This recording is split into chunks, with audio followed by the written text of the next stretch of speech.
युनेस्कोला. मग युनेस्कोने लेटर पाठवलं की आम्ही नॉमिनेशन काढून घेऊ हे झालं तर. तो रद्द करायला लागला सगळा तो फ्लायओव्हर वगैरे. आता तो बाहेर न काढला रस्ता त्याने. एकदमच डोक्यात एक प्रश्न आला की आपण हे आता प्रॉब्लेम डिस्कस करतोय की हो. काय काय येऊ शकतं.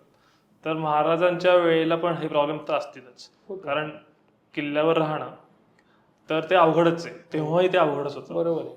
तर त्यांनी कसं सांगितलंय की हा किल्ला कसा मेंटेन करावा आणि त्याचा आपण काही मॉडेल्स इथे वापरू शकतो का?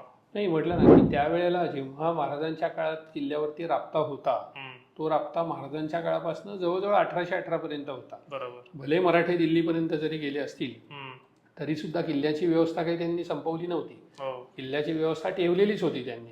मग ती व्यवस्था काय होती तर किल्ल्यावरती हवालदार, कारखानीस, सबनीस हे 3 अधिकारी हो.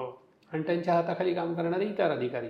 मग हे लोक काय करायचे, आता जेव्हा मराठ्यांचं राज्य दिल्लीपर्यंत पसरलं तेव्हा काही किल्ल्यांवरती लढाया होत नव्हत्या. बरोबर. मग यांना कामं काय होती या लोकांना, तर ती त्या आज्ञापत्रामध्ये महाराजांनी लिहिलेलं आहे.